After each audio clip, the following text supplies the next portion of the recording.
Betrayal isn't a sudden knife to the back. It's a slow, creeping rot, like a crack in good leather. Small at first, but given time, it splits everything apart.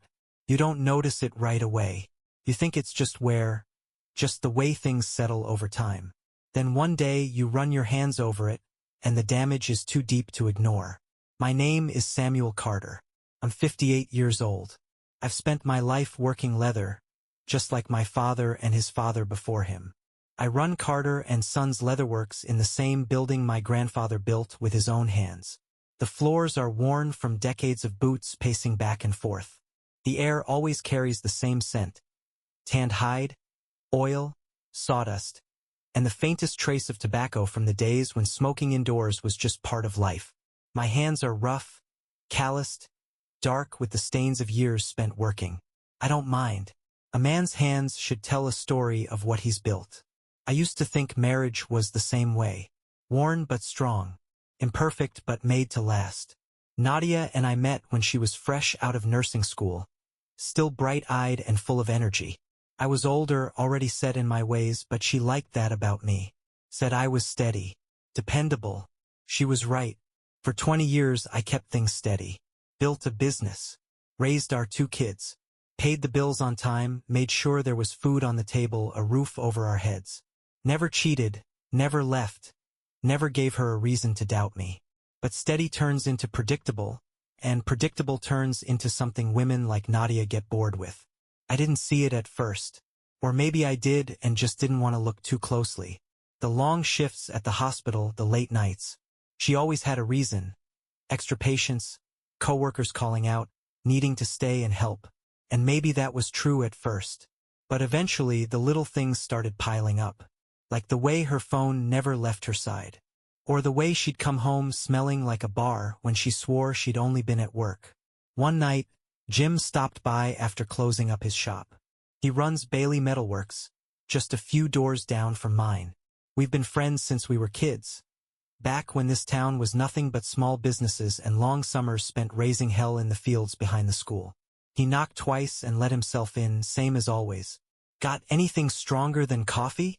I pulled out the bottle of bourbon from under the counter, poured us both a glass. Jim took his slow, watching me over the rim. How's Nadia? I shrugged. Working. Again. I nodded. We didn't say much after that. Just sat there drinking. The hum of the old shop radio filling the silence. It wasn't until a few days later that I heard it. Comment passed off like nothing. Mrs. Tate, the housekeeper at the summer house, was standing outside the general store when I walked past. She squinted at me over her glasses, all sharp eyes and tight-lipped judgment. Didn't know you rented the place out, she said. I stopped. I don't. She sniffed. Strange. Someone's been using it. I didn't ask anything else. Just nodded and kept walking, even though my stomach felt like it had been cinched tight with a rawhide strap. That night, I checked the summer house myself. The place was dark when I pulled up, the gravel crunching under my boots. I still had a key, same one I'd always had. The door swung open with a familiar creak, the air inside thick and stale, like it hadn't been aired out in weeks. Everything was where it should have been, but it didn't feel right. Then I saw it. A half-empty wine glass on the table.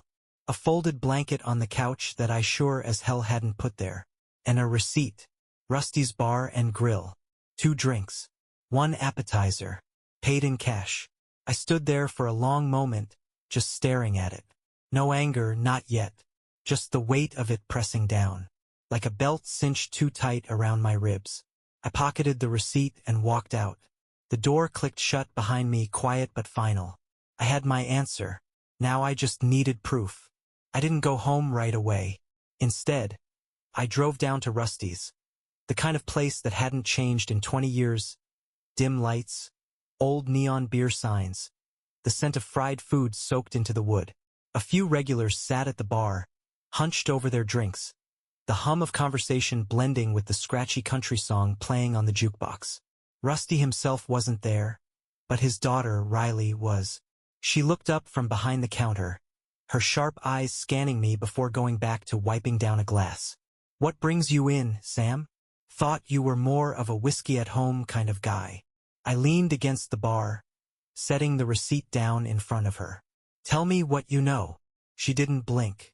Just looked at it, then at me. That yours? No, she sighed, tossing the rag onto the counter. You sure you want to hear it? If I wasn't, I wouldn't be asking. Riley was smart, too smart to play dumb. She glanced around the bar, making sure no one was listening, then leaned in. Your wife's been coming in here for a while. Always sits at the end of the bar, keeps her head down, but Jacob, she nodded toward the back, where the bartender, mid-40s, good-looking in a lazy kind of way, was stacking glasses. He makes sure she doesn't stay lonely. I kept my face still, even though something inside me twisted tight. How often? Often enough. She paused, then added, look, I don't get involved in people's business, but it's not just drinks. They leave together. Not every time, but enough.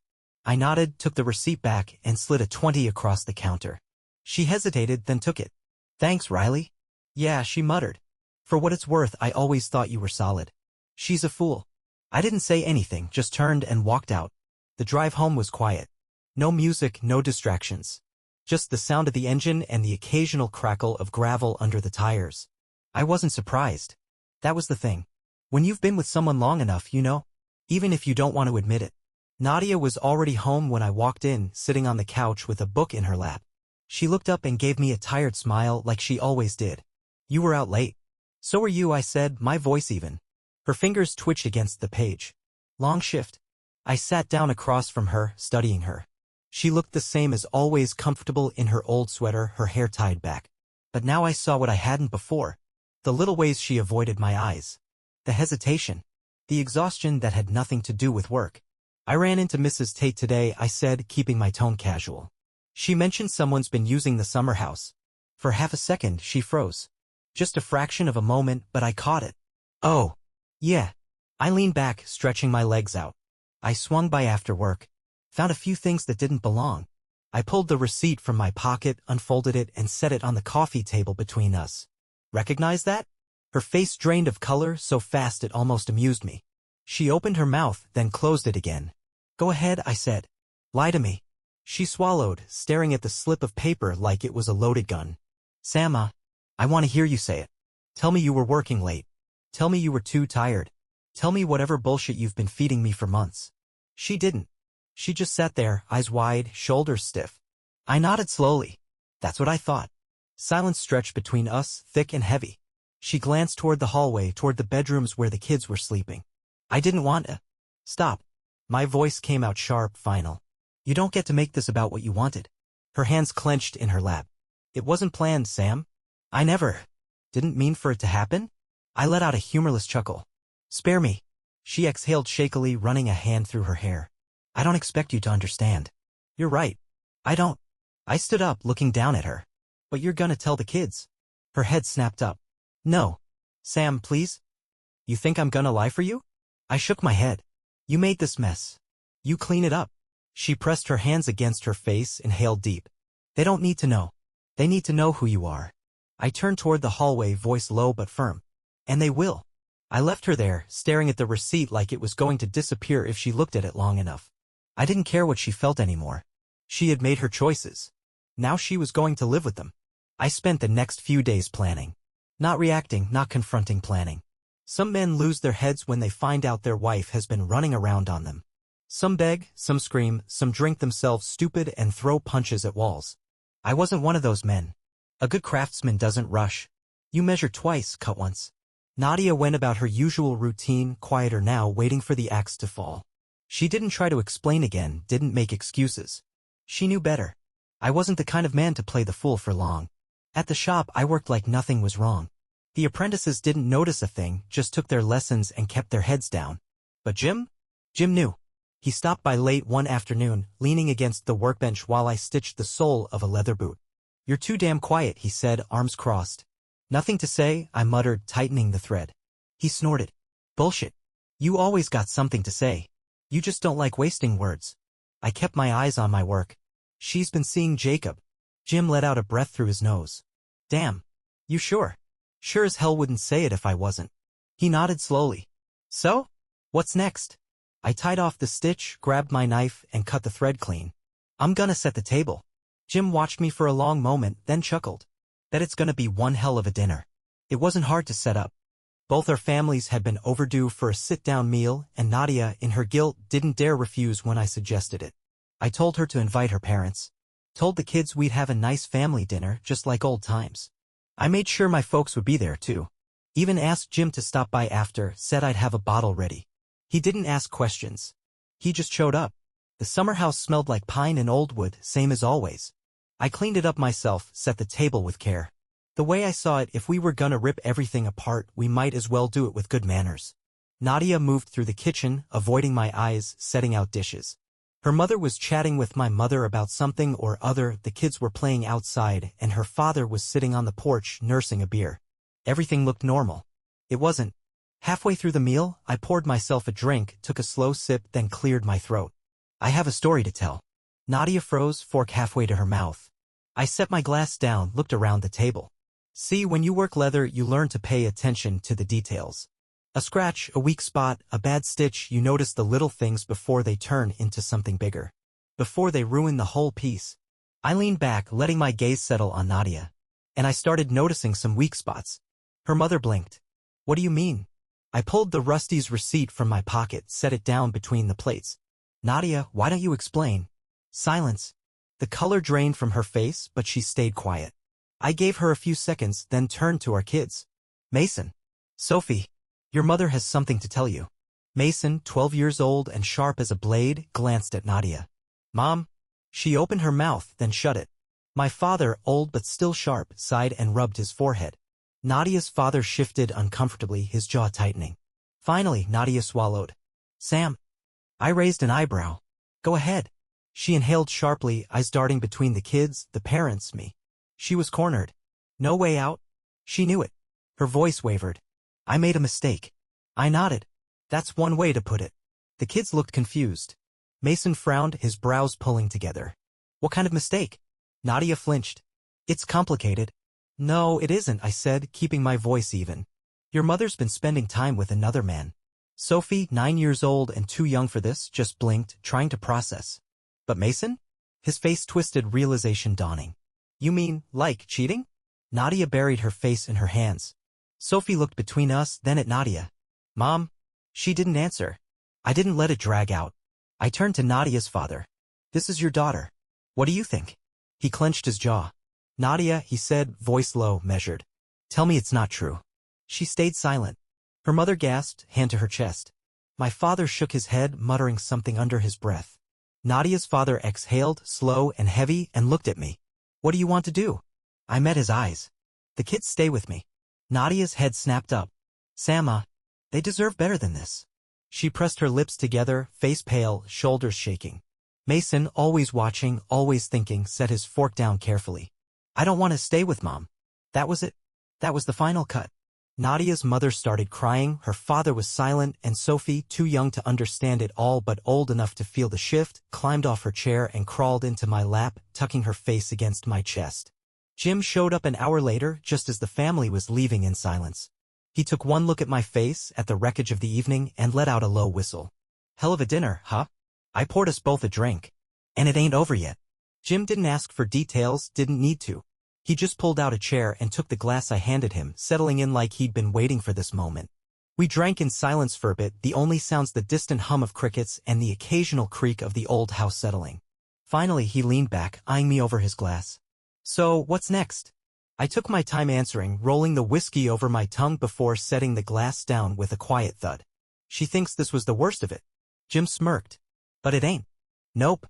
He nodded, running a thumb over the rim of his glass. You got a plan? I exhaled slowly, glancing at the half-empty bottle between us. I'm gonna make sure she feels it. Not just tonight. Not just for a while. Forever. Jim let out a low chuckle, shaking his head. Always knew you were the methodical type. Never figured I'd see it like this. She made her choices, I said, voice steady. Now she's gonna live with them. The next morning I got to work. I wasn't the kind of man to drag things out longer than necessary, but there was something to be said for precision. You don't fix a ruined hide by hacking at it with a dull blade. You take your time. Make clean cuts. First, I met with my lawyer. We went over everything: custody, assets, the house. I made sure every piece of paperwork was lined up before she even knew it was coming. I wasn't about to get sloppy and let her walk away with more than she deserved. Then came the real work. Nadia had spent years building her reputation at the hospital. Hardworking, compassionate, the kind of nurse patients remembered, the kind coworkers respected. That reputation was about to burn. I made a few calls. Nothing loud, nothing direct. Just enough to plant the right words in the right ears. A friend here, an acquaintance there. A quiet mention of her questionable judgment, of the kind of personal decisions that might affect how people viewed her in a position of trust. Hospitals don't like scandal. They like clean, professional images. It wouldn't take much. Then there was Jacob. Rusty's wasn't exactly a high-class establishment. But in a town this size, it was still a business that relied on good standing. And men like Jacob, they thrived on charm, on being liked. I was about to take that from him. I walked into Rusty's that evening, the place quieter than usual. A few heads turned when I entered, but I ignored them, heading straight for the bar. Riley was there, wiping down glasses, her expression unreadable. She nodded at me. "You here to start trouble?" I shook my head. "Just need a word." She sighed, glancing toward the back. "He's in the office." I pushed through the door without knocking. Jacob looked up from his desk, surprise flashing across his face before he masked it with that easy, practiced grin. "Sam, didn't expect to see you here." I shut the door behind me, taking my time, letting the silence stretch. He shifted in his seat, the first hint of nerves flickering in his eyes. "You know," I said finally, voice calm, steady, "when a man puts years into building something, his home, his business, his family, he expects a certain level of respect." Jacob leaned back, arms crossed, forcing an easy smirk. "Look, I get it. You're pissed. But these things happen." I was on him before he could finish the sentence, gripping the front of his shirt and slamming him back against the wall. The desk rattled, a stack of papers sliding to the floor. He let out a choked sound, hands flying up. "Jesus, Sam." I leaned in, voice low. "These things don't just happen. Weak men make them happen." His pulse throbbed at his neck, his face pale. All right, he gasped. "You made your point."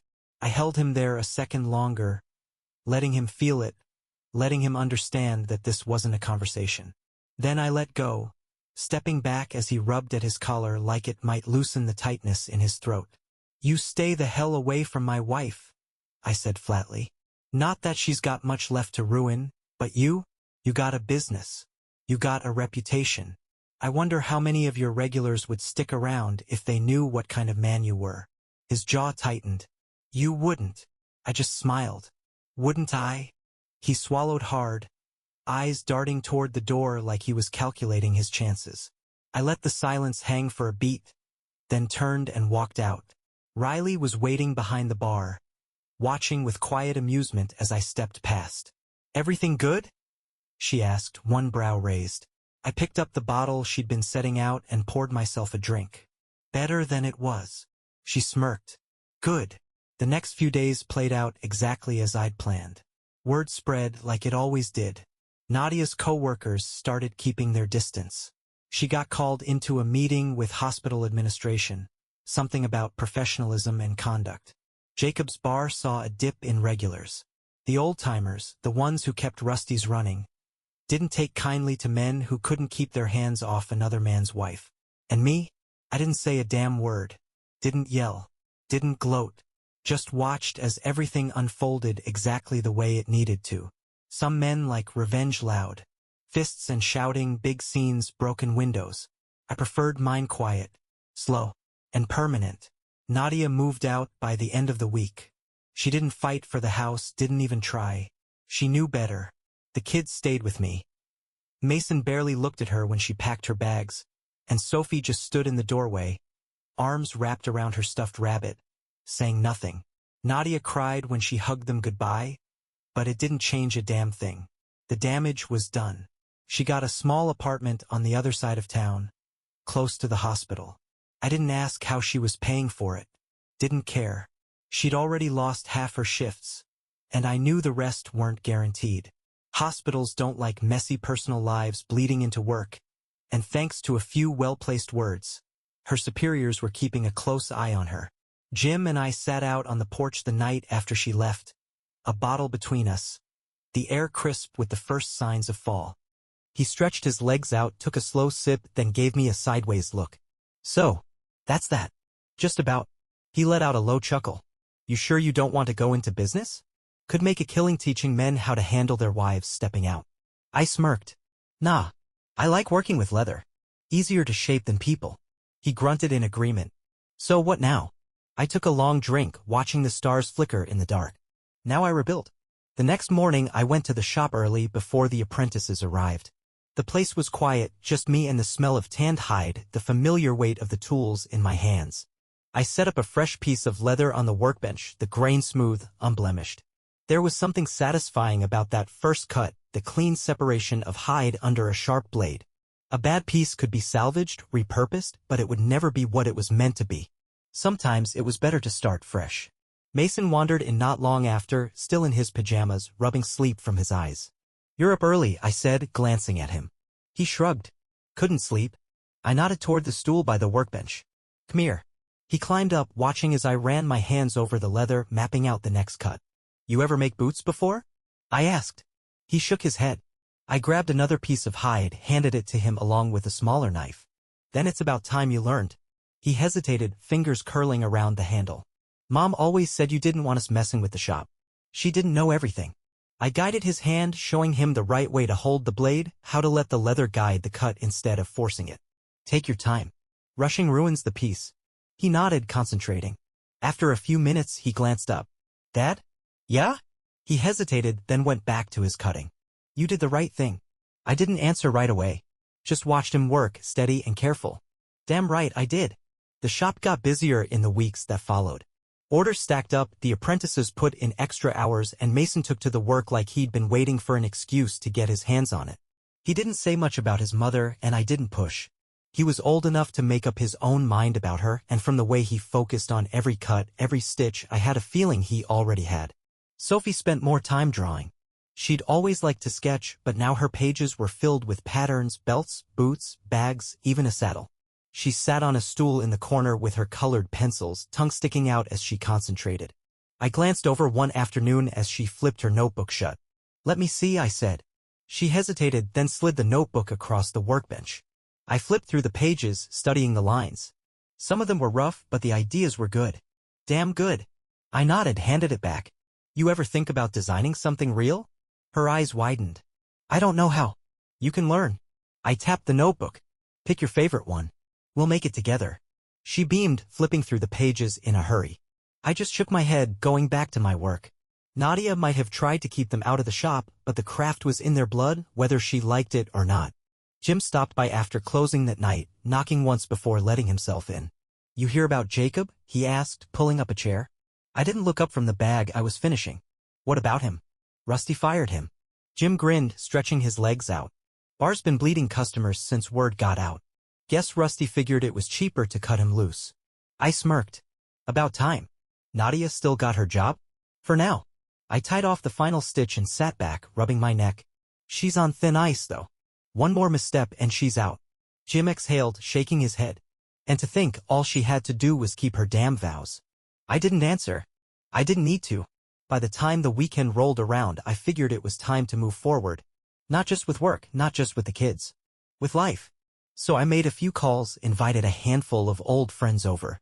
Nothing big, just a cookout behind the shop, a few beers, a fire pit, laughter that didn't carry any weight. Jim manned the grill, flipping steaks like he was running a damn competition. The apprentices stuck around, trading stories and passing a flask between them. The kids ran around with sparklers, their laughter cutting through the cool night air. I sat back in my chair, watching it all, feeling something settle in my chest. It wasn't joy, not exactly. But it was solid. It was mine. Jim nudged me with his boot. You look like a man who just finished a job well done. I tipped my beer toward him. Maybe I am. He chuckled, shaking his head. So what now? I took a slow breath, glancing toward the shop, toward the kids, toward the life I still had, the one I was rebuilding with my own damn hands. Now? I said, leaning back. Now I get back to work. The shop was quiet the next morning, just the steady rhythm of my knife cutting through leather. The smell of oil and tanned hide filled the air, the kind of scent that settled into a man's bones if he worked long enough. Mason was in the back, organizing scraps, and Sophie sat cross-legged on the counter, sketching a new design. It felt right. Solid. Like things were back in my hands where they belonged. Nadia hadn't called in over a week. No more last-ditch pleas, no more attempts to explain herself. She'd tried it first, showing up at the house, voice soft, trying to talk to the kids. Mason shut her down the first time, standing in the doorway like a man twice his age. "You should go," he'd said, his voice steady, no hesitation. The second time, I didn't even let her get past the porch. "You made your choices," I told her, keeping my voice even. "Now live with them." Her eyes were red-rimmed, her face pale. "Sam, I shut the door." Jacob left town a few days later, tail between his legs. Rusty fired him, his bar tab had run too high, and his charm had run dry. No one wanted much to do with a man who couldn't keep his hands off another man's wife. I heard he packed up and headed west. Good. Let him be someone else's problem. Jim dropped by in the afternoon, leaning against the counter as I polished off a new bill. "You hear about Nadia?" I didn't look up. "What now?" "She lost her job." He scratched at his beard, shaking his head. Apparently, management got tired of all the distractions. I just nodded, setting the belt aside. It was expected. She'd been walking on thin ice, and sooner or later it was bound to crack. Jim exhaled, studying me. "So, that's it then?" I met his eyes. "That's it." Later that night, after the shop was locked up and the kids were asleep, I sat out on the porch with a drink in my hand, the cool air wrapping around me. The stars were out clear and sharp, and the house behind me was quiet. No tension, no lies, no waiting for the next excuse. Just peace. I pulled out Sophie's notebook, flipping through the pages until I found the design she'd picked. A satchel. Simple but strong. A new project. A clean start. I took another sip, letting the burn settle in my chest. A man isn't defined by what he loses. He's defined by what he builds after. And I was just getting started.